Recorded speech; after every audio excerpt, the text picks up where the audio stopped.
สังคมใดก็ตามบ้านเมืองใดก็ตามสังคมของข้าราชการทหารตำรวจครูหรือข้าราชการใดก็ตามตลอดทั้งสังคมในวัด สังคมสงฆ์ถ้าคนในสังคมนั้นในหมู่คณะนั้นบ่มีคุณธรรมก็เป็นว่าบ่จ้างตากสัตว์ทั่วไปบ่ต่างจากสัตว์ทั่วไป นั่นแหละจังว่าคนเฮาสิต่างจากสัตว์ก็เพราะว่าเป็นคนที่มีคุณธรรมเขาว่าคุณธรรมคือสร้างประโยชน์ต่อผู้อื่นใดบ่รังแกบ่ข่มเหงบ่เบียดเบียนบ่ทำลายบ่เอาเปรียบแล้วก็ให้โอกาสคนที่ล้มให้โอกาสคนล้มให้โอกาสคนเคยกระทำความผิดหรือบางคนก็อาจจะบ่ได้มีความผิดแต่ว่าเฮาบ่รู้จักเบื้องหลังของเขาซื่อๆนะที่เบิ่งเฮาสังเกตเบิ่งในข่าวต่างๆเนาะว่าถ้าผู้ใดถือกระแสตีข่าวขึ้นมาไปในทางที่เสียหายซ้ำทันทีสุกมื้อนี้เห็นแบบนี้เลยแล้วก็บ่ได้มีการแยกแยะเป็นเหมือนคนทั่วไปเบิดโดยเฉพาะสังคมสงฆ์สังคมหมู่คณะสงฆ์สงฆ์กับสงฆ์ก็ซ้ำกันคนก็ซ้ำสัพพะสงฆ์พร้อมบ่ธรรมดาเด้นั่นแหละพูดถึงในวงการของหมู่คณะสงฆ์ก็เหมือนกันว่าถ้าผู้ใดผู้หนึ่งมีข่าวไปในทางที่เสียหายจะจริงหรือบ่จริงซ้ำไว้ก่อนกูคนล้มเหยียบให้จมลงไปเลยแต่ว่าจะความจริงหรือบ่จริงล้มหรือบ่ล้มแท้ข่าวจริงหรือข่าวปลอมแต่ว่ากูซ้ำก่อนที่เฮาเห็นมานี่แต่ละหน่วยงานแต่ละคนเป็นแบบนั้นเบิดนั่นแหละ แต่เฮาสิพูดถึงเบื้องหลังชีวิตของแต่ละคนเฮาบ่ฮู้ว่าเขาผ่านอีหยังมาเขาบ่ฮู้นี่บางคนอาจสิเฮาเห็นเฉพาะปัจจุบันนี่มันเป็นคนล้มละลายหรือติดเหล้าเป็นคนไร้บ้านติดเหล้าก้าวร้าวขโมยหรือปล้นกี้หลักของเพื่อเอามาเลี้ยงเจ้าของเองเขาบ่ฮู้ว่าเขาผ่านอีหยังมาบางที่เขาอาจจะเป็นคนดีแต่เริ่มต้นชีวิตเขาเป็นคนซื่อเป็นคนตรงเป็นคนที่มีคุณธรรมย่านบาปเกรงกลัวต่อบาปแต่ว่าสังคมซุมื้อนี้รังแกข่มเหงเอาเปรียบทำร้ายเฮ็ดให้เขาใส่กลเล่ห์เพศอุบายต่างๆในการแย่งชิงเอาทรัพย์สินเขาด้วยความซื่อสัตย์ด้วยความเกรงกลัวต่อบาปมีหิริโอตปปะด้วยความที่เป็นคนซื่อคนตรงนำถูกรังแกข่มเหงแล้วก็โดนยึดเอาบ้านเอาที่ดินสุดท้ายก็ขับไล่เขาหนีหาวิธีต่อสู้ก็บ่ได้ไปท่วงไปขอความยุติธรรมจากไผก็บ่ได้เลยกลายเป็นคนติดเหล้าก็มีติดเหล้าเรื้อรังบางคนก็กลายเป็นคนบ้าไปเลยก็มีหรือพวกบ้าๆก็กลายเป็นคนที่ขอทานหรือรับจ้างทั่วไปบ่มีบ้านอยู่บ่มีที่อยู่เป็นหลักเป็นแหล่งนี่เรียกว่าลงโดยการเอาเปรียบของคนเห็นแก่ตัวหลายอะไรอย่างที่เฮาบ่ฮู้เบื้องหลังบางที่เฮาเห็นเขาไปหาขออาหารกินตามร้านค้าหรือตามเฮือนคนหรือตามวัดหรือแล้วแต่เฮาสิคิดแต่ว่าเขาเป็นคนร้ายเป็นคนบ่ดีเป็นคนที่เรียกว่าเป็นภาระสังคมนี่แหละจึงบอกว่าเราไม่รู้ว่าเขาผ่านอะไรมามั่งนักหนาสาหัสเพียงใดไม่รู้แต่คนซุมื้อนี่ซ้ำอย่างเดียวมักสิซ้ำเติมคนล้มมักสิซ้ำเติมคนโซ่มักสิซ้ำเติมคนผิดบางอย่างบ่ผิดทั้งผิดและไม่ผิดนั่นแหละแต่ว่าถ้าเฮามาเห็นปัจจุบันว่าเขาเป็นแบบนี้เป็น เป็นแบบบ่มีบ้านอยู่เป็นแบบหาขออยู่ขอกินเป็นแบบลักกินเป็นแบบติดเหล้าหรือเป็นบ้ามื้อนี้ซ้ำไว้ก่อนทุกมื้อนี้ที่เฮาฮู้เห็นอยู่นี่นะเป็นส่วนมากน้อยมากที่สิช่วยเหลือแบ่งปันน้อยมาก 1% กับ 99% ที่จะแบ่งปันและช่วยเหลือนั่นแหละหลายคนก็ใช้ชีวิตผิดพลาดในความคึกขนองหรือความบรู้หลายๆอย่างที่กลายเป็นคนก้าวร้าวรังแกผู้แม่งเอาเปรียบแต่ว่าสุดท้ายแล้วก็เมื่อติดคุกหรือได้รับโทษท่านลงมาแล้วก็อยากกลับใจเมื่อจะกลับใจแล้วสังคมส่วนมากก็บ่ให้โอกาสอยู่แล้วทีนี้เฮาเว้าเรื่องถ้าพุทธศาสนาบ่ให้โอกาสแล้วไผสิให้โอกาสสำหรับหลวงพ่อหรือสถานที่แห่งนี้ให้โอกาสคนล้มคนโซ่คนถูกรังแกข่มเหงเอาเปรียบแม้กระทั่งคนที่เคยทำผิดใครก็ตามที่อยากกลับใจเป็นคนดีแต่ณที่อื่นๆเขาไม่ต้อนรับมาหลวงพ่อต้อนรับเสมอให้โอกาสกับทุกๆคนว่าเจ้าสิเป็นโจรโดยสันดานมาก่อนแต่มีจิตสำนึกอย่าเปลี่ยนเพราะชีวิตผ่านมาอยู่กับความลบๆซ่อนๆอยู่กับความหนีแต่ว่าก็ผ่านผลความผิดมาแล้วบางคนก็เคยติดคุกมากหลายคดีบางคนก็บ่แม่นเลวทรามโดยสันดานอาจจะถูกรังแกข่มเหงเอาเปรียบโดนแย่งชิงที่อยู่อาศัยที่ทำมาหากินกลายเป็นคนที่เล่ร่อนกลายเป็นคนไร้บ้านกลายเป็นคนหรือติดสุราเรื้อรังพวกนี้หลวงพ่อให้โอกาสหมดทุกคนยินดีต้อนรับทุกคนที่ต้องการกลับใจบ่ว่าเจ้าสิเป็นคนเลวมาจากทางใดก็ช่างคนเฮาถ้ามันสำนึกได้มันบ่เลวเด้นั่นแหละเรื่องเล่าหลายอย่างที่เฮาบ่อาจจะคือจังเฮาฮู้ประวัติโจรปล้นหรือเสือสมัยตะกี้เสือแต่พูดถึงยกตัวอย่างเช่นเสือดำเสือมเหสวนหรือเสือฝ้ายเสือใบที่จริงเขาบ่ได้เขาเจ้าบ่ได้เป็นคนเลวเขาเจ้าบ่ได้เป็นโจรโดยสันดานบ่ได้เป็นขโมยหรือว่าเป็นบ่ได้แล้วก็บ่ได้เป็นอัตภาพโดยสันดานแต่ว่าเหตุการณ์ต่างๆที่ถูกรังแกข่มเหงเอาเปรียบทำลายจนถึงกับไม่มีแผ่นดินจะอยู่บ่มีที่ดินอยู่บ่มีที่อาศัยจากคนที่มีอำนาจนั่นแหละเลยผันตัวออกไปกลายเป็นคนที่โหดร้ายในสายตาของคนต่างๆที่บ่รู้เบื้องหลังของเขาเจ้าเนี่ยถูกคดโกงแค่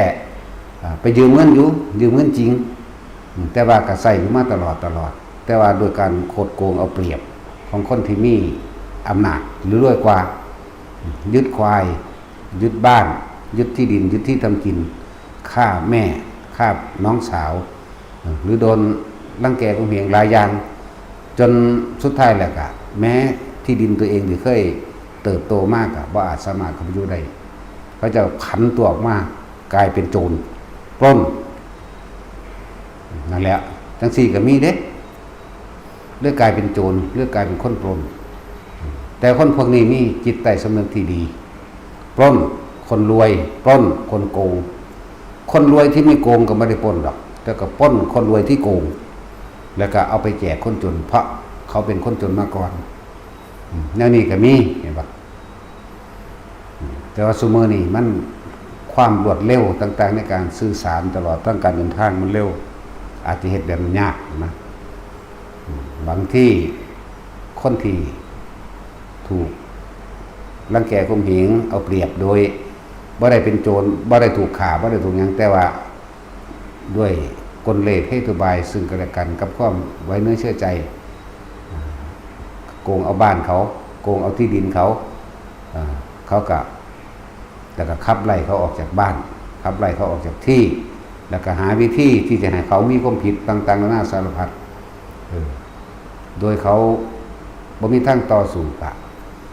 อาจจะหารับจ้างระบายพอได้เงินซื้อเราก็ซื้อเรากินซัมมาเลเทเมาไปจนบางคนก็เป็นบ้าไปกินเราก็บ้าไปพร้อมก็มีอะไรจึงบอกว่าพวกเขาจะเป็นสังคมซ้ำคนล้มอย่าให้เขาจมลงไปกว่านั้นถ้ามีโอกาสช่วยเหลือแบ่งปันอาหารหรือเงินเล็กๆน้อยๆ100-200ก็แบ่งปันไปซะเพราะว่าเราไม่รู้ว่าเขาผ่านอะไรมาชีวิตของเขาเจ็บปวดแสนสาหัสมากเพียงใดเราบ่รู้ก็คือว่าจะไปซ้ำจะไปไล่เขาหนีเถอะถ้าเขาขอเขากินซื่อความหิวเป็นโรคอย่างยิ่งความหิวสามารถฆ่าคนได้ให้ซะไปขายข้าวขายก๋วยเตี๋ยวหรือขายของอยู่ของกินอะไรอันนึงแต่มีคนบ้าขอกินหรือคนบ้าขอกินมันเป็นของเล็กน้อยให้เขากินอิ่มเถอะแม้สักคาบหนึ่งครั้งหนึ่งก็ยังดีตลอดบัดถ้าพูดถึงในสำหรับคนที่อาจจะใช้ชีวิตที่ผิดมาแล้วนะติดมาแต่ว่ามีจิตสำนึกจะเป็นคนดีเจ้าสิติดคุกมาเท่าไรปีก็ตามเจ้าสิมีคดีใดก็ตามคนเฮามันก็เมื่อถึงช่วงเวลาชีวิตหนึ่งมันก็ต้องการหาที่พึ่งหรือความสงบมันบ่ต้องหนีหรือไปอยู่ในที่ถูกทรมานอดอยาก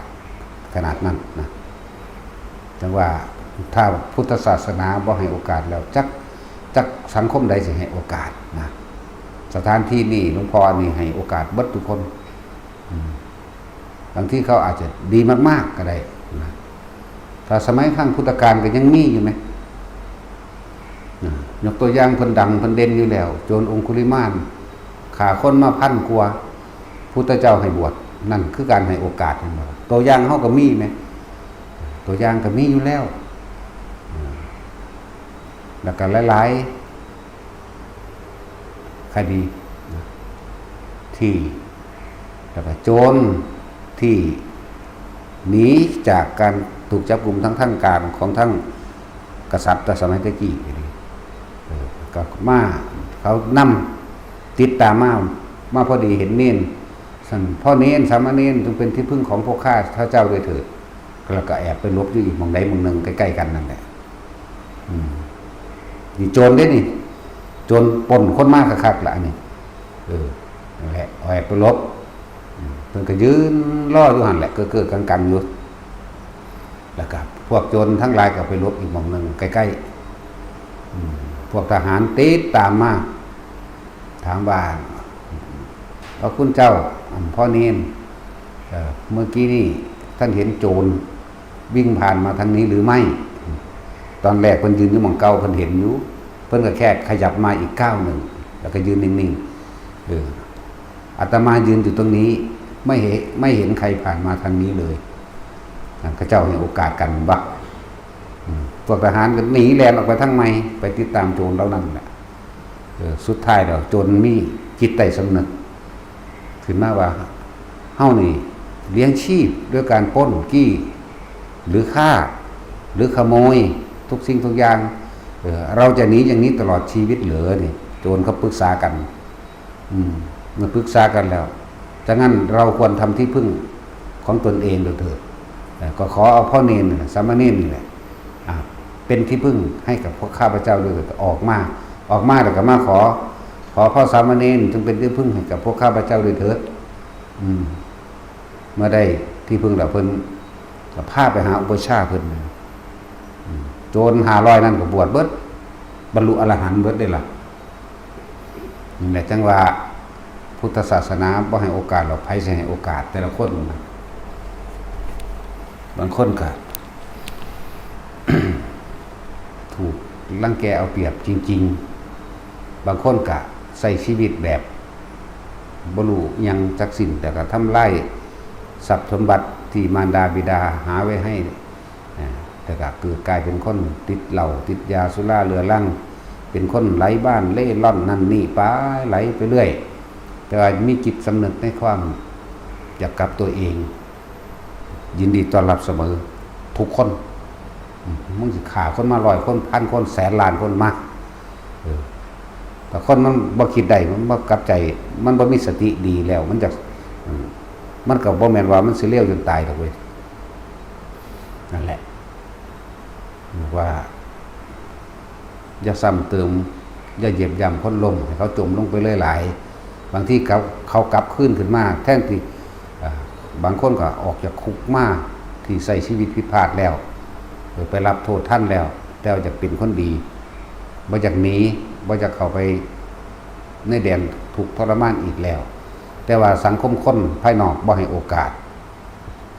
ไปสมัครงานใช้ก็บ่เอาไหนก็บ่เอาว่าโอ้ยขี้คุกไปคนเลวสารเลวเอาไปไล่หนีไปได้หนีมาบางที่มันหิวมันก็ลักกินมั่งแต่มันบ่ทันได้เฮ็ดมันบ่ทันได้ขามันบ่ทันได้ปนอีกแต่มันพยายามอดเอาคนมันมีสำนึกอยู่มันอดเอานั่นนี่สุดท้ายมากก็ถ้าจะบวชก็มาหาหม่องบวชนะได้ทั้งนั้นคนเฮาบ่แม่นว่าสิเลวร้ายตลอดไปหรือสิดีตลอดไปดอกแต่ว่าถ้าคนเฮานำเอาธรรมะนี่มาเป็นเครื่องแก้ปัญหาชีวิตได้ทั้งหมดปัญหาของโลกหรือตัณหาของโลกไม่อาจสามารถแก้ปัญหาและตัณหาของโลกได้ว่าอาจจะแก้มานะทิฏฐิว่าอาจจะแก้ความเห็นต่างๆในความยึดมั่นถือมั่นว่าอาจจะแก้ตัณหาและอุปาทานของภัยใดหมายถึงปัญหาโลกหรือปัญญาทางโลกแก้ไม่ได้มีแต่ธรรมเท่านั้นปัญญาโดยธรรมต่างหากแก้ออกได้เบิดแม้กระทั่งการเกิดยากขนาดใดเฮาบ่ฮู้เลยว่าเฮาเวียนว่ายตายเกิดไปกับความคิดความเห็นกับความอยากตัณหาและอุปาทานเฮาบ่ฮู้เลยว่าเฮาคือเวียนว่ายตายเกิดบ่รู้แต่ว่าธรรมะพระพุทธเจ้าสามารถนำความจริงอันนี้ออกมาสั่งสอนมาแสดงให้ทุกคนเห็นหนทางแห่งการพ้นออกจากความทุกข์จากการเกิดนี่แหละจังว่าถ้าพุทธศาสนาบ่ให้โอกาสเราไผเสียโอกาสบางคนก็อยากเป็นคนดีอยู่เด้บางที่ก็เล่ร่อนไปหิวอดอยากเขาจับทุบตีมั่งนั่นนี่มั่งสู้แต่ติดคุกอีกกับเขาออกมาอีกจังซี่แหละบางที่ก็เอาก็ในเมื่อสังคมมันบ่ให้โอกาสกูเฮ็ดโหดได้กว่าเขาอีกก็น่าก็มีเด้นั่นแหละจังว่าอย่าเหยียบคนล้มอย่าซ้ำเติมคนที่ผิดพลาดให้โอกาสซึ่งกันและกันจะค่อยตั้งแต่สิทิ่มแท่งกันหลายเอียงก็ดีค่อยแต่จะจับผิดในวัดเหมือนกันค่อยแต่จับผิดผู้นั้นเป็นแบบนี้ผู้นี้เป็นแบบนั้นเนี่ยมันบ่ควรที่มีในสังคมสงฆ์สังคมพุทธศาสนานะบ่ควรสิมีในสังคมของเฮาเองบ่เห็นว่าสิเกิดประโยชน์อีหยังเลยเนาะค่อยถ้าจิ้มทิ่มแท่งเสียดแท่งจิกกันค่อยถ้าจับผิดแต่กันนั่นแหละจังว่าทุกคนที่เข้ามาในมาขอฝึกหัดปฏิบัติธรรมกับหลวงพ่อขอพึ่งบารมีเหมือนบาละมานี่มาอย่างนี่มาละกิเลสมาละตัณหามาละอุปทานมาเพื่อละความเห็นแก่ตนของตนเองเด้บ่แม่นมาจับผิดคนอื่นบ่แม่นมาค่อยเสียดแท่งทิ่มแท่งคนอื่นบ่แม่นมาเป็นแหล่งเศรษฐกิจหรือธุรกิจอะไรอันหนึ่งเด้เท่านี้มันละความเห็นแก่ตัวชีวิตเท่ากับผ่านอะไรมามากพอสมควรนั่นแหละไปก็ดีนะที่ยังบ่ทันตายสิ่งยังพอได้ยินได้ฟังแล้วก็นำกลับไปแก้ตัวเองบ่เป็นนำไปแก้ผู้อื่นเด้แก้ตัวเองคนที่บ่เคยทำผิดบ่มีในโลกแม้กระทั่งคนพิการไปบ่ได้เลยพิการไปแต่เกิดกระทำผิดนอนคิดนั่นแหละนั่นบ่ล่ะก็นอนคิดเรื่องบ่ดีน่ะแล้วทำผิดเป็นสั้นก็เลยว่า ถ้าพุทธศาสนาบ่ให้โอกาสแล้วจักสังคมได้สิไปให้โอกาสกันนะพวกที่ขายของอยู่แต่ฟังอยู่ก็ดีแต่มีคนบ้า ไปขอเนื้อกินกันเขากินซามันบ่พอสิทุกย้อนดอกแต่เฮาสิพลิกความเห็นว่าคือว่าการทำบุญกับมนุษย์แม้นสิมีศีลบ่มีศีลมันก็มีอานิสงส์มากอยู่แล้วแต่ว่าบ่ได้หวังสิ่งใดตอบแทนนะมันดีอยู่ในตัวเองนั่นแหละนะแล้วก็บ่ต้องไปสนใจว่าใครสิยกย่องว่าดีหรือบ่ดีนะคนบ้าไปขออาหารกินไก่เขากินเถอะบ่พอสิจมลงย้อนดอกจะเอาความเห็นอย่างอื่นเข้ามาแทรกซ้อนว่าเป็นคนสังคมรังเกียจหรือคนบ้าหรือรังเกียจว่าเขาสกปรกหรืออย่างก็แล้วแต่เฮาคิดถึงเขาว่าเราไม่รู้ว่าเขาผ่านอะไรมามั่งจึงมีชีวิตเช่นนี้จึงกลายเป็นบ้าจึงกลายเป็นคนเสียสตินะเฮาบ่รู้แต่ที่รู้ที่เฮามีโอกาสได้ช่วยเหลือบุคคลผู้อื่นได้ให้ทำเสียจงทำซะ100มันก็พอสิข้อขาดนั่นดอกหรืออาหาร50-60 บาทจังซี่ให้กันกินแบ่งปันกันไปเถอะอย่าย่ำอย่าซ้ำอย่าเติมอย่าเหยียบก้นลมให้มันจมลงไปนั่นแหละคนที่มีจิตสำนึกถ้าเขาได้ดีสักวันหนึ่งคนที่มีจิตสำนึกแม้นการให้เพียงครั้งเดียวเขาก็คิดถึงเขาดินั่นแหละคิดถึงเมื่อมีโอกาสเขาก็ตอบแทนเองโดยที่เราไม่ได้หวังสิ่งใดตอบแทนนั่นเองนั่นจังว่าเขาให้โอกาสเบิด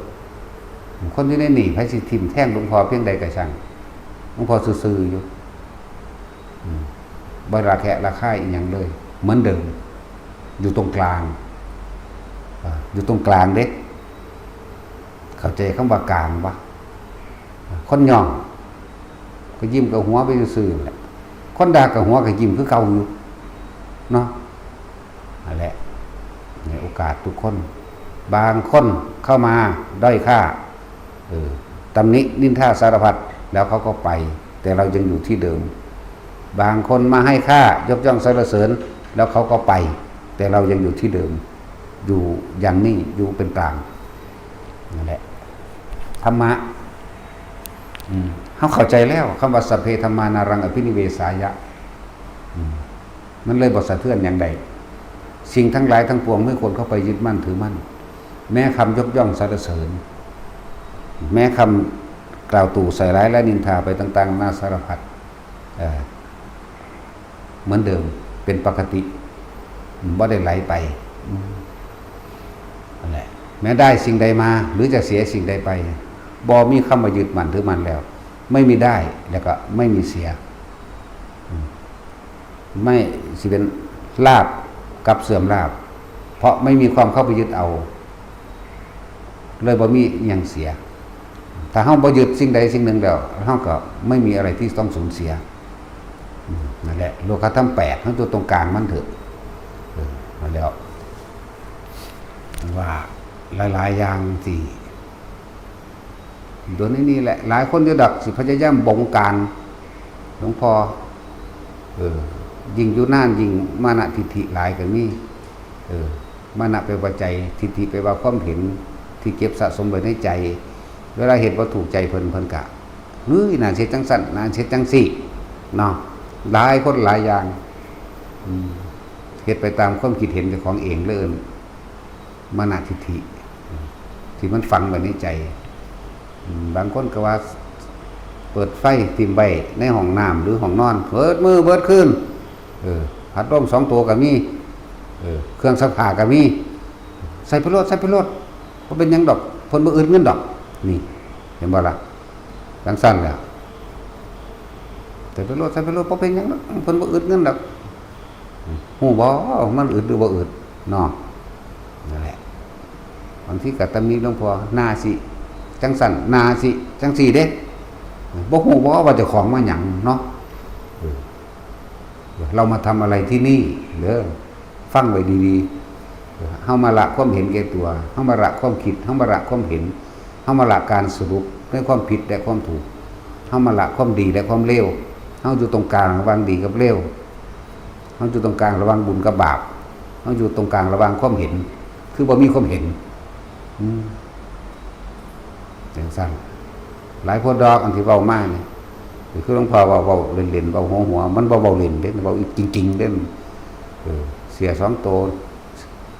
ปั่นอยู่กุ้งลุงอยู่น้ำจากอยู่วันแม่นบ่ล่ะ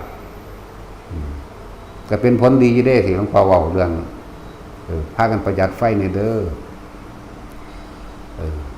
คือค่าไฟเดือนที่แล้วมัน37,000ลดลงถึง 4,000 เดือนนี้จักบ่เหลือ33,000จังซี่แม่ลดลง 4,000 พุ่นเด้ถ้าบ่จมบ่ดาก็บ่ฮู้จักภาษาหยังโดยเฉพาะพวกเฒ่าๆนี่แหละเนาะพวกเฒ่าทั้งเฒ่าทั้งตันหาหยาบกิเลสหนาตัณหาหยาบพวกนี้เอาความเห็นแต่ของเป็นใหญ่เนาะเห็นบ่ได้ยินอยู่เบาๆอ้าวมันเหลืออยู่เท่านี้ล่ะถ้าเงินเบิดนี่ก็หมายถึงว่าโตไผโตมันได้บ่มีแนวเติมน้ำมันไปบิณฑบาตเนาะจังซั่นแล้วก็ดีอยู่ลดลงมาในหัวจักความน้อยๆจักน้อยนี่แหละหากก็คิดได้จักน้อยเด้แต่คิดได้นานแล้วเฮาคือสิมีหลายกว่านั้นอยู่พอได้สร้างต่อไปนะเห็นบ่ล่ะแต่คิดได้นานแล้วมันก็สิมีเป็นยังเฮาเป็นหยุดยันในการสร้างกุฏิบ่พอพระอยู่เพราะเฮาบ่มีนั่นแหละบ่ยืมเด้ตั้งนี่บ่มีคือบ่ยืมบ่มีคือบ่เอาบ่เฮ็ดจักว่าล่ะเฮาบ่เป็นหนี้เด้บ่ได้เป็นหนี้ไผบ่มีคือบ่เฮ็ดนะบ่มีคือบ่ให้นั่นแหละมันแต่คิดได้ตลอดไปก็คือสิดีนะประหยัดแหน่จะเข้าใจแต่ว่าเพิ่นมีหลายเพิ่นสิมีบ่เบิ่งในสร้างอีหยังไปเบิดโลดบ่ได้เก็บเด้อบ่ได้เก็บนะถ้าเก็บมันสิสร้างได้ปานนี้บ่แม่นว่าล่ะบ่กี่ปีนึงได้เฮาสร้างมา5ปีนึงได้นี่ถ้าเก็บมันสิบ่ได้ปานนี้บ่เอาจังซั่นแหละมันบ่มีให้เก็บซะได้ซ้ำแต่คนเก็บเข้าใจวะยิ่งให้ยิ่งได้ แต่ได้มาแล้วก็ต้องให้ต่อไปเด้เข้าใจว่าล่ะจังซั่นแล้วลองเก็บบังดูมันสิมีสร้างบางหันบางนี้ต่อไปได้บ่ใจที่มันบ่มีเมตตาใจที่มันคับแคบใจที่มันเห็นแก่ตัวอย่าหวังว่าไผสิมานี่คือสิ่งที่บริสุทธิ์ใจนั่น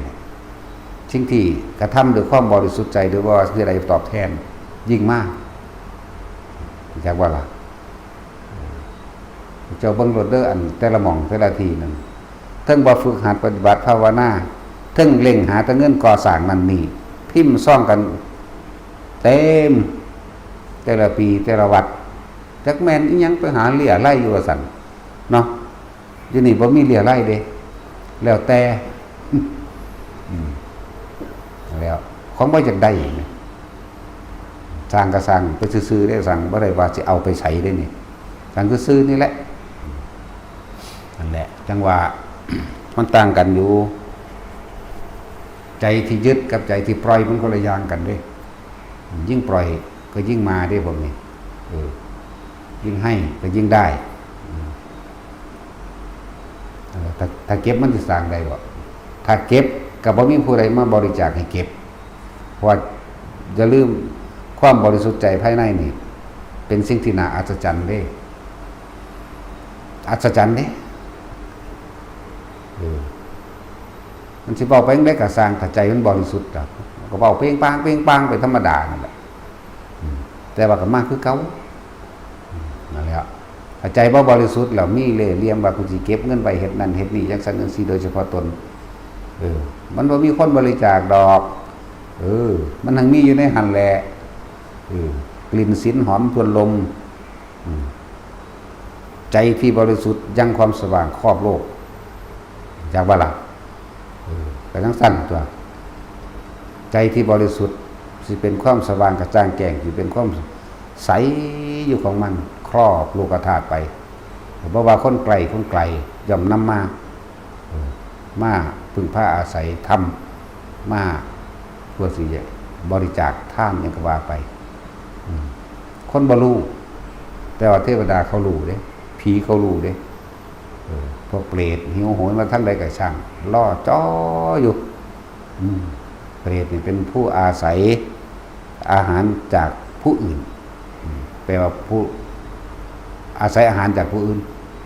นะนั่นแหละเทวดาเขาก็ต้องการฟังธรรมเพราะคำเทศคำสอนที่มันออกบ่ได้มีคือออกไปนี่มันบ่ได้มีผลประโยชน์ใดๆปะปนเลยบ่มีบอกไปเลยเปล่งปลังไปเลยนะบ่ได้หวังว่าสิได้บ่ได้เทศนาเพราะหวังลาภสักการะบ่ได้ว่าสิล้มล้างลัทธิอื่นๆบ่ขัดแย้งดินไปบ่กระทบไผนะคำว่าบ่กระทบไผหมายถึงเจตนาหมายถึงจิตเข้าใจป่ะล่ะส่วนกระทบปากก็สร้างมันดอกมันมันมีแต่ความประสานสมานมิตรปึ๊ดนี่แหละด่าอยู่ทางด่าบ่แม่นเจตนาอยู่เจาะจงกับไผเลยด่าเพื่อหยังอาศัยภากาสาวพัดนี่มาเพื่อหยังบวชเพื่อหยังนี่เพื่อละหรือเพื่อเอาจากบ่ล่ะนั่นแหละจังว่ามาให้โอกาสเบิดทุกคนนะพวกกันชอดใส่หลวงพ่อนี่ก็มาตลอดอยู่แล้วจักแม่นอีหยังคือบ่ไปตั้งเอาเองบุ๊เนาะพวกอยากใหญ่อยากเก่งอยู่ของก็ดีก็มีเยอะแยะบ่พอใจนั่นนี่นะจังซี่แหละก็ต้องถามตัวเองเด้อเรามาทำอะไรที่นี่เข้าใจว่าล่ะบ่แม่นว่ามาสอนหลวงพ่อหรือว่ามาแนะนำให้หลวงพ่อเฮ็ดแบบนั้นแบบนี้เด้นั่นแล้วเฮ็ดบ่ถูกหรือแลกก็ไปเฮ็ดมันถูกซะที่เจ้าของเพราะว่ามันบ่มีเจตนามันก็บ่ถูกล่ะเนาะจังซั่นตัวบ่ถูกเด้มันบ่มีเจตนาคำพูดที่ปราศจากเจตนานะนั่นแหละสำนึกเจ้าของเองนะว่าเรามาทำอะไรที่นี่เรามาระหรือเรามาเอาหรือเรามาเพื่อสิจัดการเป็นผู้จัดการบ่หรือเป็นทนายมาตัดสินผิดสินถูกเป็นผู้จัดการหรือเป็นหยังก็บ่รู้ล่ะเนาะนั่นแหละตรงนี้ก็นำเข้าไปเบิ่งตัวเองที่ตะนี้ที่เหนียวก็จักมันสิเอาไปหยังเนาะเอาไปตายนี่แหละจะสิเก็บมาหยังเอาไปเลยภาษาอันกินทีเดียวซ้ำตายนึงทุกคนสามารถหลวงพ่อนี่ให้โอกาสเสมอเป็นกลางแต่ว่าแต่ละคนจักให้โอกาสตัวเองหรือไม่หรือใครจักให้โอกาสมากมายเพียงใดก็ช่างแต่สู้ตัวเองให้โอกาสตัวเองไม่ได้ใครจะเที่ยวบอกหรือพร่ำสอนขนาดไหนเพียงใดก็ตามแต่สู้ตัวเองที่สำนึกหรือบอกตัวเองเพียงครั้งเดียวไม่ได้เห็นบ้าล่ะอัตโนโจทยัตตานังจงเตือนตนด้วยตนเองแม้นคนอื่นหมื่นแสนจะเตือน100 ครั้งพันครั้งก็ตามสู้ตัวเองเตือนตัวเองไม่ได้แม้เพียงครั้งเดียวเด้นั่นมันเป็นสำนึกนะนั่นแหละทำให้เห็นเป็นตัวอย่างเห็นบ่เนี่ยเป็นตัวอย่างเด้มีค่ายิ่งกว่าคำพูดอีกเด้ก็เห็นอยู่นี่ไหมเห็นอยู่ว่าเขาเห็นอย่างมันต้องบอกได้ว่าท่านบ่ได้เพราะว่ามันบ่เห็นพวกตาบอดตาเจ้าอย่างว่านี่เห็นอยู่ว่าเพิ่นสร้างกุฏิเห็นอยู่ว่าเพิ่นปลูกต้นไม้เห็นอยู่ว่าเพิ่นสร้างถนนหนทางเห็นอยู่ว่าเพิ่นพัฒนาแต่ละอันแต่ละทีเนาะเห็นอยู่บ่หรือบ่เห็นคือมีแต่ว่าเพิ่นมีเงินแต่บ่ได้มีเงินจักบาทมีแต่เงินผู้อื่นเงินผู้อื่นเบิดก็บ่ได้ไปรับจ้างกู้มันทางใดเนาะบ่ได้กรีดยางเด้มันตัดสินไหมตัดสินแล้วกรีดยางแล้วก็พอมีอยู่เด้เฮานี่บ่มีเด้เนาะนั่นแหละแต่การยังให้โอกาสเหมือนเดิมให้สิเว้าให้จังได๋ก็สร้างเอาจนว่าหมู่ขับออกหมดล่ะขับกันเองขับกันออกเอาเองเด้อย่าลืมเด้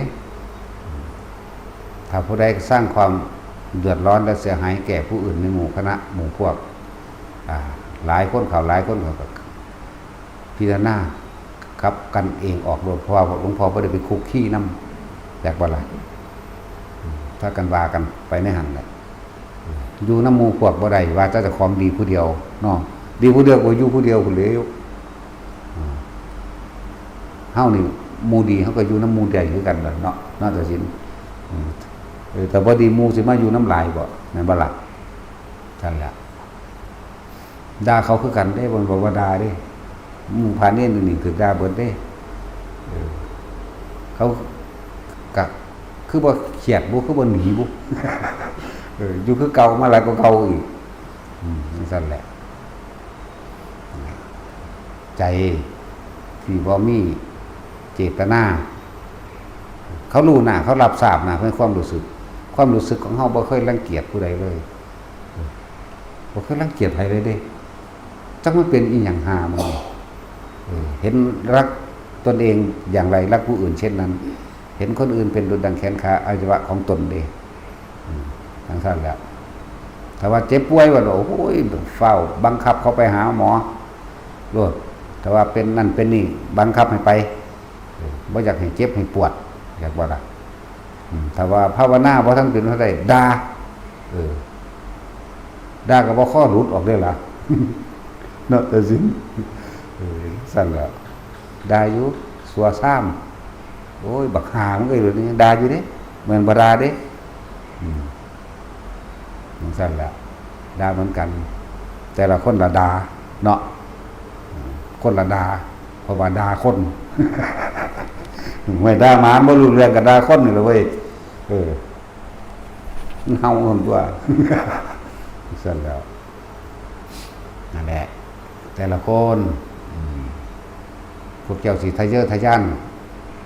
ไปฝึกหัดปฏิบัติธรรมทั้งใดเพราะว่าธรรมมันอยู่ในตัวเฮาเองเด้อบางคนก็ยังแล่นทุนแล่นที่อยู่คิดจะไปอยู่บางหันคิดจะไปอยู่บางนี่โอ้ยมันก็ง่ายบางทุกข์นั่นแหละคือหมาขี้เหี้ยนนั่นแหละหมาขี้เรือนไปที่ไหนก็เก่าที่นั่นนะ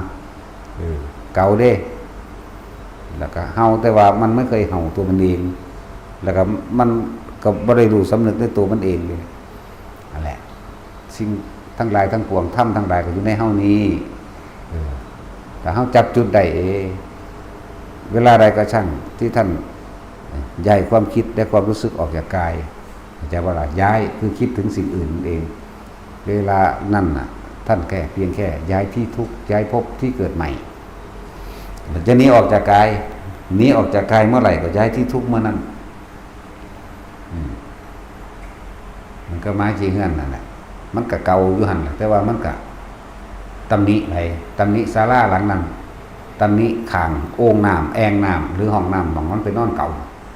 ตำหนิเสาบางนั้นตำหนิสารพัดอันอื่นแต่ว่ามันบ่ตำหนิเจ้าของเด้เนาะนั่นแหละถึงว่าทุกคนสำนึกเข้ามาเรามาทำอะไรที่นี่เฮามาละหรือเฮามาเอาดีเด้หลวงพ่อนี่ด่าเนาะรู้จักว่าคำด่าเนี่ยเป็นดุจว่ายาบำรุงใจเด้คำสรรเสริญเป็นดุจดังยาพิษเด้รู้จักบ่ล่ะย่องน้อยนึงมันก็ยังเอาไปอ่างกันมันย่องไผอยู่บ่ตาโอย่องตาโออยู่บ่ฮะลามกเนาะจังซั่นแล้วแต่ว่าบ่ลามกก็ต้องยอมรับเป็นลามกเนาะตาโอเนาะบ่ได้ครับซั่นคือบ่ป่าเมียซั่นเนาะแปลว่าล่ะโอ้ยหลวงพ่อเดี๋ยวว่าลามกเจ้าของก็นอนเมียอยู่ซั่นเนาะมันเถงออกอยู่บ่เอาตาสินมันนี่ก็ลามกแม่นบ่ล่ะผู้ใดก็ตามเด้อที่หลวงพ่อว่าหลวงพ่อบอกลามกจังซั่นจังซี่โอ้ยเจ้าของยังบ่ทันออกจากผู้เหี่ยวอยู่แม่นบ่ล่ะลามกบ่หลวงพ่ออธิบายเจ้าของขมึกขมุมอยู่เมียยังมีอำนาจอยู่มั้ยเนาะจังซั่นแล้วพวกอยากมาจัดแจงเขากันสูเป็นเมียกูเด้สูมาจัดแจงกูเด้กูได้มีเมียเด้จังซั่นแล้วแต่ตาโอนั่นน่ะ จ้าต้องเป็นทาสย้ายไฟเข้าใจว่าเป็นบ่เป็นทาสบ่ได้เด้ถ้าเจ้าบ่อยากเป็นทาสเจ้าต้องป่าแล้วออกมาบวชแม่นบ่ล่ะกันเอาไผสิเถียงวะทาสเมียเบิดล่ะ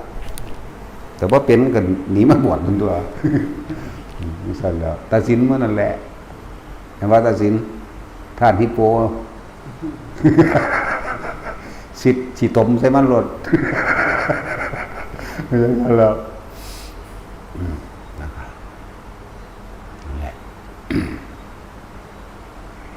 คนที่เป็นอิสระก็คือคนที่บ่มีอีหยังเป็นสมบัติจักอย่างก็ใช่บ่ล่ะอิสระเด้บ่มีหยังเป็นสมบัติบ่มีอีหยังให้สามารถลั่งเขาไว้ได้อย่างนั้นล่ะว่าเขาบ่มีก็คือบ่มีตัวคนที่มีอยู่ก็ทุกข์กับสิ่งที่มีเด้อแต่คนที่มีก็ยอมทุกข์กับสิ่งที่มีและจะเป็นทุกข์กับสิ่งที่ยังไม่มีอีกพร้อมโอ้มันลึกซึ้งเด้พญาคอนเป็นทุกข์กับสิ่งที่มียังไม่พอยังเป็นทุกข์กับสิ่งที่ไม่มีอีกต้องหาแม่นว่าซั่นต้องหาและต้องรักษาสิ่งที่มีอยู่พร้อมจังซั่นตัวหาเงินมาสมมุติมีรถเจ้าก็หาเงินตัวมาเติมน้ำมันรถเจ้าก็หาเงินมาปรับแอร์เจ้าก็หาเงินมาบำรุงซ่อมต่างๆหรือส่งเสริมประดับประดาเครื่องเสียงเครื่องบ่เสียงไปเนาะมันจังแล้วนั่นแหละจังซั่นธรรมะของพระพุทธเจ้าแก้ได้เบิดทุกอย่างแม้กระทั่งการเกิดซึ่งบ่มีผู้ใดคิดพอคิดออกซึ่งบ่มีผู้ใดมีทางออกเลยนอกจากพระพุทธเจ้าเท่านั้นที่เขาไปเห็นธรรมชาติเกิดเป็นทุกข์แก่เป็นทุกข์ธรรมชาติสาเหตุแห่งทุกข์คือความอยากตัวเดียวการดับทุกข์คือบ่อยากหนทางการดับทุกข์ค่อยๆเป็นค่อยๆไปคือมรรคมีองค์8นี่หนึ่งได้ล่ะถ้าบ่มีพระพุทธเจ้าพวกเฮาก็วนอยู่นี่แล้ววนเวียนอยู่ในสังสารวัฏอันนี้แล้วสังสารวัฏมันมาจากคำว่าสังขารความคิดที่หมุนวนความคิดที่หมุนไปไม่อาจสามารถออกจากความคิดคนเฮาแต่มีความคิดก็ต้องมีความสรุปความเห็นตรงว่าผิดว่าถูกว่าดีว่าชั่วว่าควรไม่ควรเด้จึงเรียกว่าสังสารวัฏวนอยู่กับห่วงแห่งความคิดเกิดตายก็เพราะความคิดนั่นแหละกลัวก็เพราะความคิดกล้าก็เพราะความคิดใช่ป่ะล่ะมันสั้นก็แต่เฮาว่างความคิดความเห็นบ่มีสรุปบ่ได้มันก็บ่มีอีหยังก็เหลือแต่ร่างกายรอบแต่เพียงเวลาตายซื่อๆได้ล่ะนี่แหละพวกเฮาบ่ฮู้เด้พวกเฮาเกิดมาเพราะความปรารถนาสุขเนาะแต่คนเนี่ยอาศัยความสุขจากรูปรสกลิ่นเสียงเด้บุคคลแน่สัตว์แน่สิ่งของแน่นั่นแหละบุคคลสัตว์สิ่งของรูปรสกลิ่นเสียงต่างๆนั่นแหละพวกเฮาก็เลยทุกข์เป็นทุกข์เพราะเกิดนี่แหละเกิดก็คือเกิดเพื่อหาความสุขนี่แหละความสุขนั่นแหละเป็นเหตุให้เกิดความทุกข์บ่อยากบอกพอเฮาแสวงหาความสุขเด้เป็นเหตุแห่งความทุกข์ไผฮู้จักบ่ล่ะถ้าเจ้าได้สิ่งที่สมอารมณ์เจ้าแล้วเจ้าก็หวงแหนรักษาแน่เจ้าก็หวงแหนรักษาตัวอย่างคนมาเอาอย่างคนมาลักเอาอย่างสูญหายไปหรืออย่างเขาไปจะเป็นเมียก็ดีผัวก็ได้ผัวก็ตามนั่นแหละทั้งว่าหลายๆคนสำนึกเข้ามาตนเองว่าเรามาทำอะไรที่นี่เด้อนะครับเครื่องใส่เครื่องยังหลายๆอย่างกับรถยนต์พันลงแหนหลายอันหลายอย่างเลยเด้ซักผ้าทั้งสิกับเอามือยองเอาแหนตะกี้เฮาก็บ่มีดอกเว้ยมื้อรุ่นมื้อนี้มันบ่ทันได้เกิดมาพร้อมไฟฟ้าดอกเว้ยเนาะเกิดมาหลังไฟฟ้าเพิ่นตั้งเฮายังเกิดบ่ได้มีไฟฟ้าเด้ขนาดเฮาอายุน้อยๆนี่ก็ดีเนาะถ้าจินอายุน้อยๆยังเด้บ่ได้หลายเด้บ่มันเกิดมาพร้อมไฟฟ้าเด้บ่ได้ต้มกาน้ำร้อนเลยเด้เท่าใดจนป .5 ป .6 กูได้จังเห็นไฟฟ้าพุ่นแล้วอยู่ป .5 ป .6 พุ่นล่ะจังเห็นไฟฟ้ารุ่นเฒ่าๆมื้อนี้คักแล้ว ใส่มะลำปอตัว ใส่มะลำปอใส่อีหยังแน่ละจุดไต้เนาะต่อมาจังมามีตะเกียงซื้อน้ำมันกัดน้ำมันกัดแล้วก็เอาทานแก๊สมาเฮ็ดเป็นจุดไฟตัวเฮ็ดน้ำเดือดป๊อกๆตัวจังซั่นล่ะจังว่าเฮาลืมแล้วบ่ว่าเฮาสามารถช่วยเหลือตัวเองได้อยู่ก็ซักไปเฮ็ดไปน้ำกับบางที่ก็อย่าพากันลืมปิดหลายมันก็วือออก มันก็ล่นไป ไฟห้องน้ำหรือไฟห้องนอนนั่นน่ะปิดไว้แน่นะหาลังมองอยู่เบิดมือเบิดคืนรถกลางเว้นเฮาขี่รถพาไปก็เห็นได้บัดนี้หลังนั้นหลังนี้เอ้าเป็นไดวะนั่นซั่นแหละประหยัดตัวบ่แม่นไปหลวงพ่อมีเงินเด้หลวงพ่อบ่ได้มีเงินเด้เงินอยู่ในอากาศเสื้อสิสูดหายใจเข้ามาได้ เนาะเงินอยู่ในหูดังนึงเด้นั่นซั่นแล้วเงินผู้อื่นได้อยู่ในกระเป๋าเขาพุ่นเด้อย่าว่าหลวงพ่อมีได้บ่ได้มีเด้ก็เบิ่งแหน่เฮาเฮ็ดอีหยังแหน่เนาะแต่ละมื้อแต่ละเว้นมันเบิ่งดูน่ะค่าใส่ใจายอย่างต่างๆก็เฮ็ดให้เขาซั่นแล้วบ่ได้เฮ็ดให้เฮาเด้เฮาบ่ได้อยากได้หยังแหมบ่ได้นั่นแหละสำหรับคนที่ต้องการอยากแก้ตัวเองนะเป็นคนที่มีสติระลึกได้แล้วมันจะเป็นคนเลวโดยสันดานมาก่อนก็ตามคนมีสำนึกแล้วมันบ่เลวเด้บ่เลวเหมือนกับพระพุทธเจ้าบอกกับองคุลิมานแหละเราหยุดแล้วคำว่าหยุดตัวเดียวนั่นแหละเป็นสำนึกจากว่าล่ะแต่ท่านต่างหากที่ยังไม่หยุดหยุดก่อนสมณะเห็นบอกคนไล่ขาพระพุทธเจ้า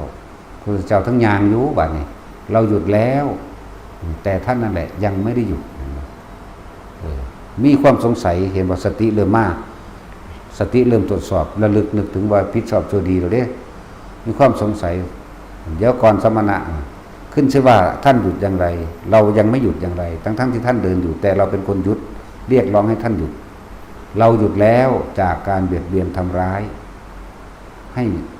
ผู้อื่นได้รับความเดือดร้อนเสียหายชีวิตทรัพย์สินแต่ท่านยังต่างหากที่ยังไม่หยุดท่านยังเบียดเบียนผู้อื่นทำให้เดือดร้อนเสียหายชีวิตและตัวของท่านเองก็อยู่แบบหลบๆซ่อนๆอยู่แบบหนีบ่ล่ะบางคนมันมีสำนึกถึงความเป็นจริงในประสบการณ์จริงๆโอ้เล่านี่หนีมาทั้งชีวิต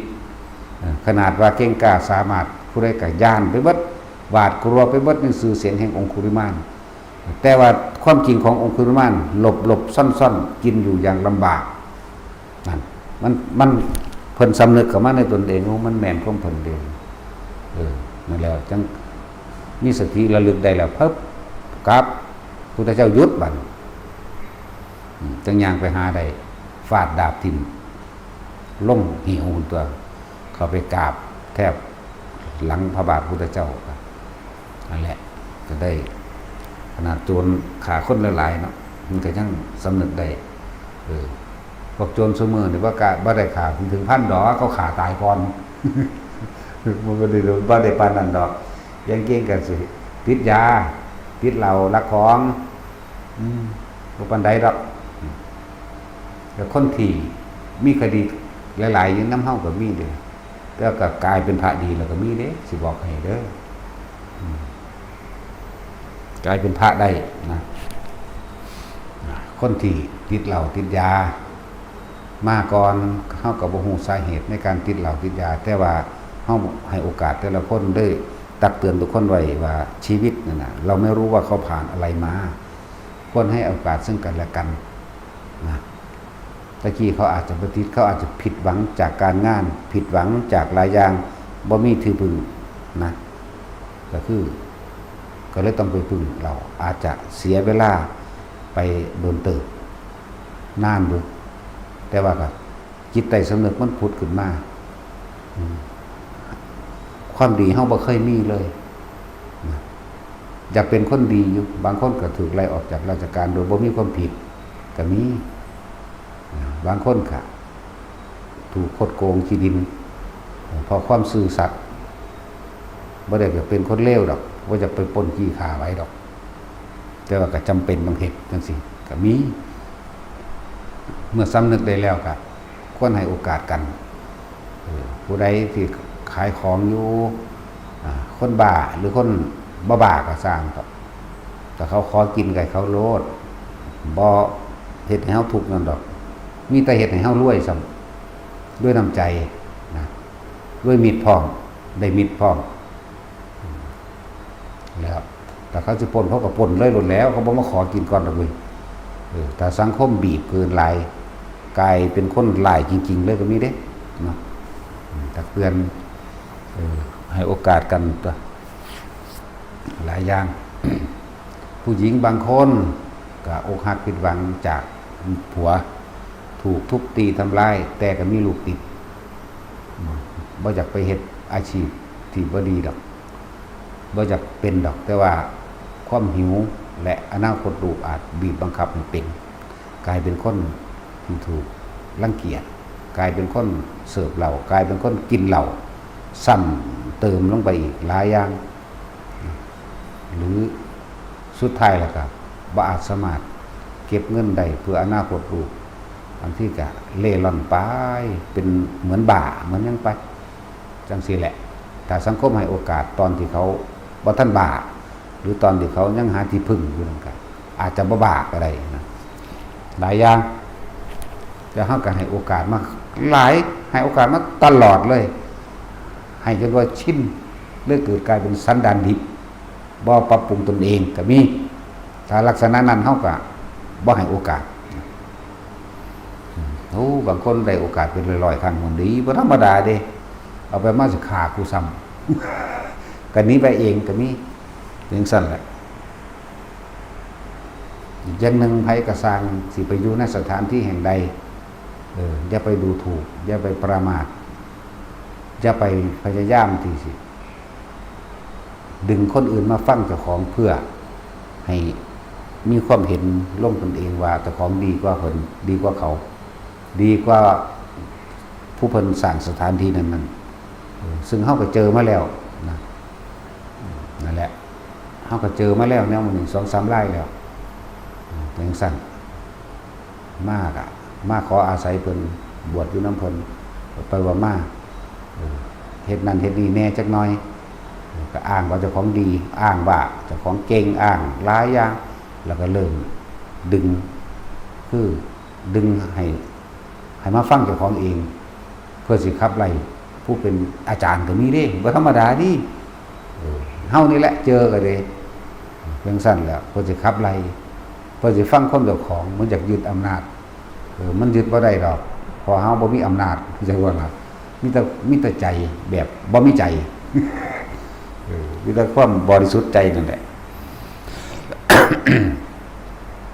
เหมือนกันแหละครับเทวทัตอยากได้อำนาจสุดท้ายแล้วก็จังซั่นแหละผลสรุปมันมีอยู่ไหมไปณสถานที่ใดก็สร้างเด้อไปอาศัยเพิ่นอยู่แล้วจะไปหาเว้าพื้นเพิ่นจะไปนินทาเพิ่นไปอาศัยเพิ่นแท้แต่เก่งแท้มันต้องสร้างด้วยตนเองตัวนี่ก็เตือนอย่างนึงเวลาไปหันมานี่อย่าไปหาเว้าความบ่ดีออกไปในสถานที่นั้นไอ้ตัวบ่ดีจริงๆมันรู้เท่าบ่ถึงการคือตัวเจ้าของได้บ่ดีเนาะถ้าดีมันสิแล่นไปหาผู้นั้นผู้นี้เฮ็ดหยังถ้าดีมันสิเว้าพื้นคนบ่ถ้าดีมันสิตีผู้อื่นบ่เนาะนั่นแหละคนดีเขาบ่ตีไผดอกบ่ตำหนินินทาไผดอกมันแต่สารเลวทั้งนั้นแหละนะถ้าเขามาสู่วงการศาสนาแล้วยังบ่ฮู้จักผิดถูกแยกแยะนี่มันก็เบิดคือกันเด้เนาะเบิดเด้ถ้าไปยิงไปสังคมภายนอกที่ลองเบิ่งสิไปเว้าธรรมะได้อยู่บ่วะในบ้านแต่ละหมู่บ้านมันมีบ้านละคน2คนบ่เดี๋ยวนี้สิมันยินดีโดยฟังธรรมเนาะซั่นแหละรวมๆหลายๆไว้เพื่อบางคนก็เป็นคือเฮาเว้าแหละเป็นแบบนี้แหละค่อยตำหนิคือเทศนี่ตำหนิเว้าละโมกตำหนิเว้าบ่ม่วนหลายๆอย่างที่ตำหนิแต่ตัวเองก็บ่สามารถเฮ็ดให้ผู้อื่นพ้นทุกข์ได้เด้ล่ะเนาะกับหลายๆอย่างที่เฮาแสดงออกมา อวดอ้างว่าตัวของมีความรู้บ่ว่าจะเป็นความรู้ทางโลกและทางธรรมความรู้อันเป็นใบประกาศปทเก่าหรือวรรณกรรมเอกมันบ่ได้ซอยอีหยังเด่นสำหรับคนที่เอาไปอวดไปอ้างอาจจะบ่ล่ะกับเฮ็ดให้ตัวเองยิ่งพยองมากขึ้นว่าตัวของเป็นผู้รู้ซ้ำเลยเอาไปทิ่มแทงผู้อื่น เอาไปทำลายผู้อื่นความรู้เหล่านั้นเอาไว้สอนเจ้าของต่าง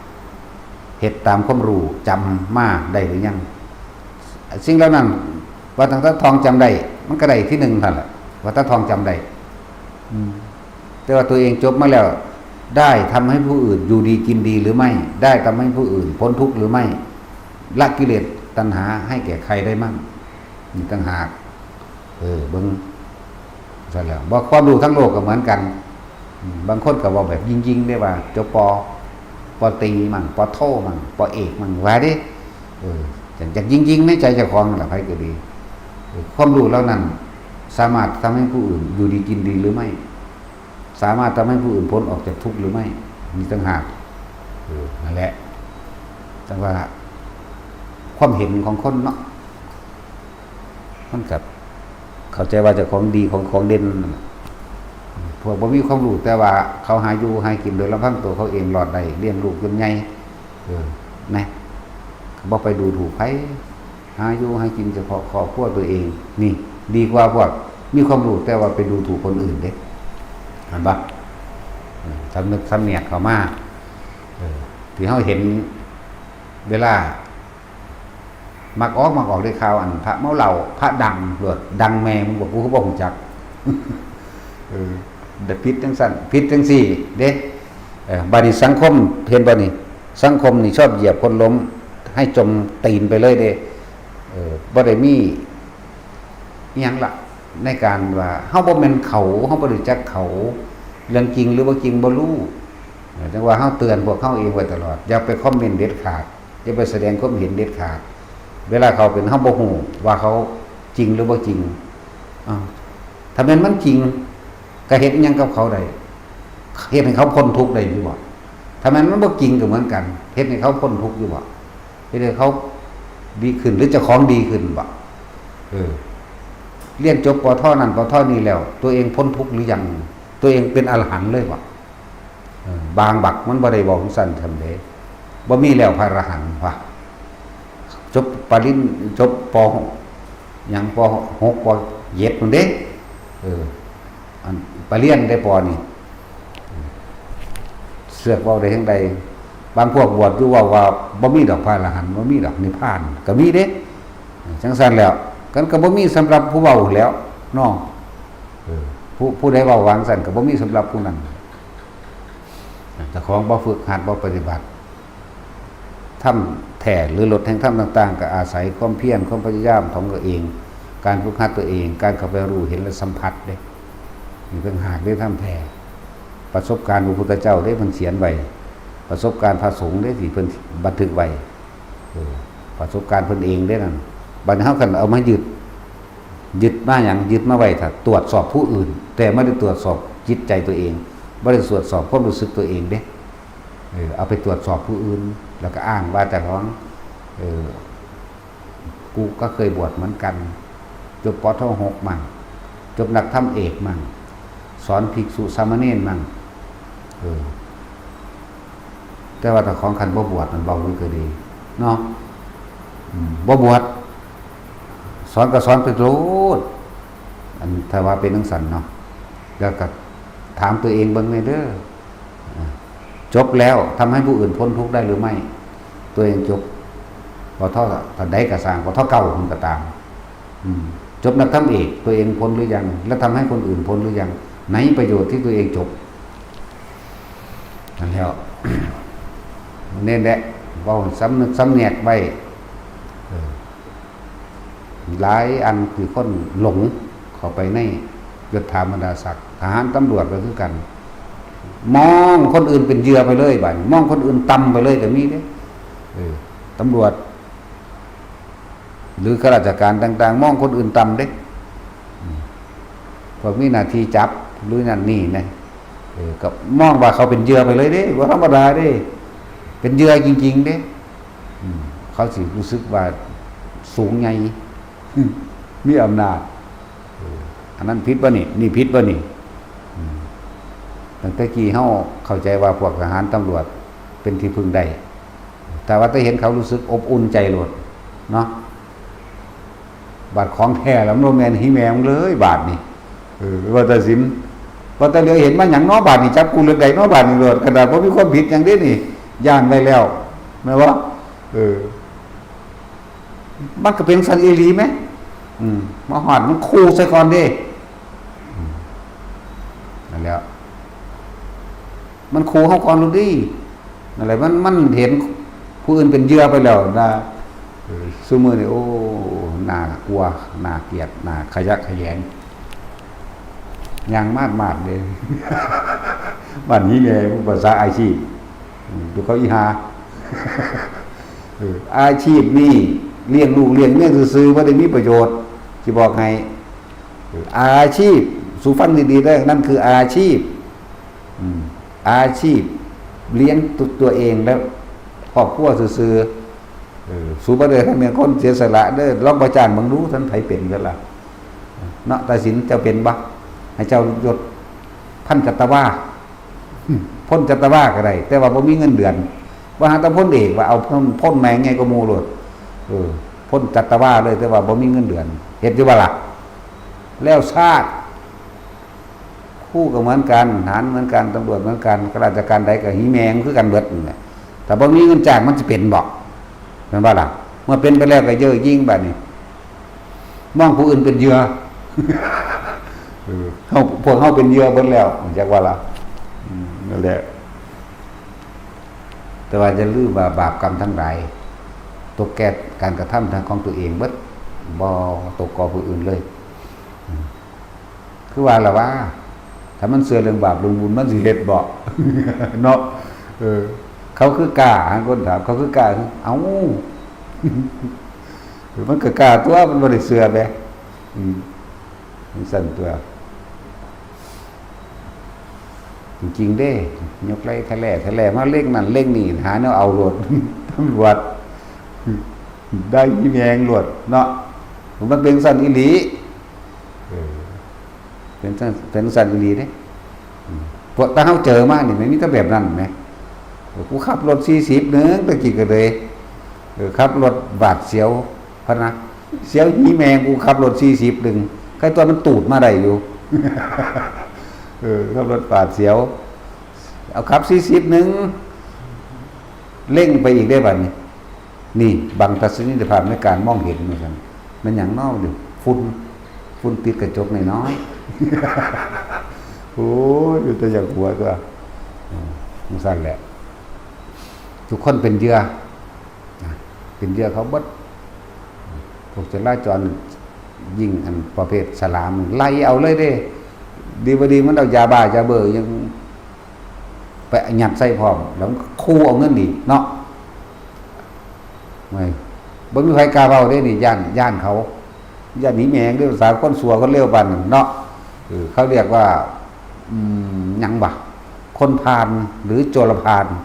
ถูกกฎหมายมีแนวกลุ่มพ้องพร้อมเด้บ่ผิดว่าซั่นไม่ตายแมงคือเก่าเพิ่นนำแมงโดดไปก็เลยแต่มันบ่เป็นทาเป็นถ้ำแล้วสัตว์เลย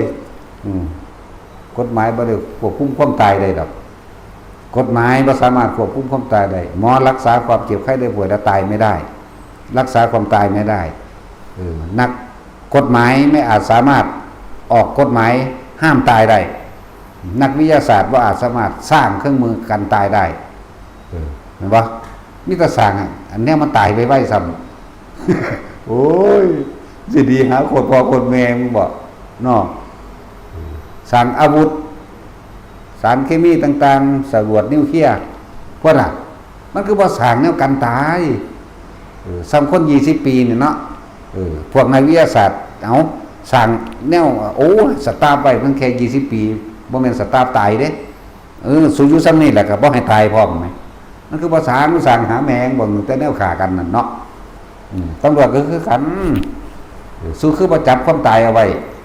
เนาะมันบ่หลักนะถ้านายก็บ่ออกกฎหมายห้ามตายแน่มีแต่เรื่องหลอกลวงบ่ได้โลกอันนี้เนาะจักไรไปจักถือสาระนัวเนี่ยกันเพื่อสิ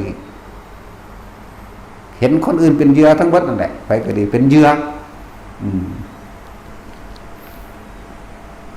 ทั้งนั้นแหละพวกพิบาลสามารถแหวกออกจากกฎแห่งกรรมมันก็ออกได้เบิดนั่นแหละจักว่าล่ะสังสารวัฏอันนี้ออกได้เบิดนั่นแหละธรรมะพุทธเจ้ามีอยู่แล้วออกจากกรรมเก่าก็ได้ออกจากสังสารวัฏอันนี้ออกจากความคิดออกจากความเห็นออกจากความเกิดจากว่าล่ะออกได้ทั้งนั้นอยู่ที่ตัวพวกเฮาเด้บ่ได้อยู่ที่คนอื่นพุทธเจ้าเพิ่นจำแนกแจกไว้เบิดละอีหยังก็ดีสวากขาตธรรมทรงตรัสรู้ความจริงและพูดความจริงเอาไว้แล้วเรียกว่าสวากขาตธรรมก็ดีอยู่ที่พวกเฮาสิน้อมนำเข้ามาปฏิบัติตนเองหรือไม่หรือว่าสั่นสิเว้าเรามาทำอะไรที่นี่ไม่แย่งกันเป็นไงบักเนาะมีไผใหญ่ก็โล่งดอกนั่นเตาเผารออยู่นั่นว่าสิเผาเจ้าของก่อนก็บ่ได้เผาจักเทื่อหามึงนี่สั่นแหละมีผู้ใดใหญ่ก็โล่งบ่มีผู้ใดมีอำนาจหนีความตายใดตายทั้งนั้นบ่มีแต่ว่าพวกเฮาก็น้อมเข้ามาบัดนี้ตราบใดที่เฮายังมาเวียนว่ายตายเกิดตราบนั้นเฮาก็มาทุกข์กับมันนั่นแหละพยายามรู้ให้มันทันความคิดรู้ให้มันทันความเห็นวิธีมันเพิ่นก็บอกไว้เบิดแล้วลมหายใจอยู่ในความรู้สึกแห่งกายกายเวทนาจิตเวทนากายรวมแล้วคือความรู้สึกตัวพร้อมในความรู้สึกอารมณ์ที่เป็นหนึ่งให้เกิดความปิติปราโมทย์เบิกบานเกิดยังขึ้นก็ว่าต้องไปนำมาคิดบ่สงสัยบ่ต้องไปใดๆทั้งสิ้นว่างความสงสัยโดยบ่ต้องการคำตอบมันก็จบอยู่มื้อนี้นึงเลยสงสัยว่านั่นคือหยังแน่กามฉันทะทีนิมิทะอุทธัจจะกุกุจจะปฏิฆะตลอดตั้งความสงสัยนั่น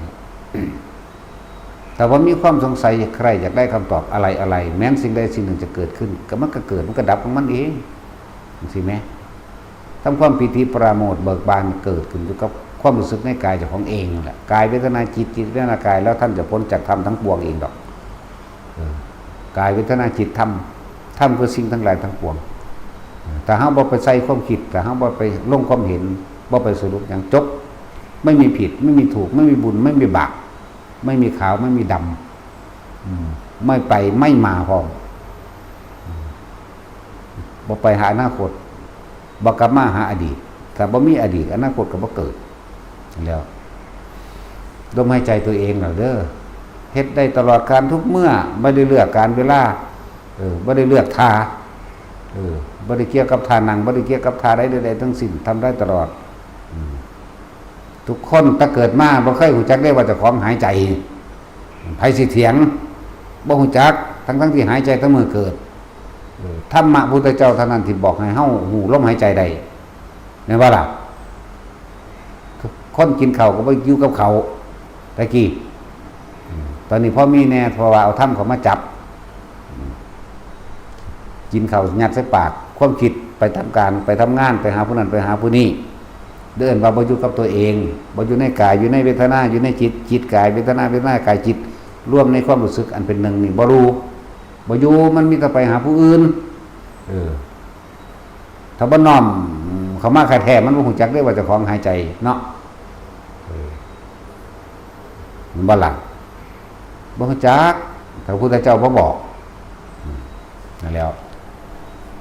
ว่าสิ่งที่มีค่าสูงสุดก็คือธรรมว่ามียังสิมีค่ายิ่งกว่านั้นอีกธรรมะคือความจริงคือเพิ่นว่าแต่ไฟไหม้หัวกับรู้อริยสัจสี่พวกเจ้าสิเอาหยังไม่หลายคนก็ดับไฟซะก่อนจังรู้อริยสัจสี่ที่มันตายก่อนมันเท่าได้รู้ได้รู้จักบ่ล่ะรู้แม่งอริยสัจสี่ตายก็ตายตัวกูตายแล้วก็กูไปเลยบ่มาอีกมั้ยรู้ทุกข์สมุทัยนิโรธมรรคเห็นความเกิดดับนั่นนั่นนั่นแหละ สมาทาน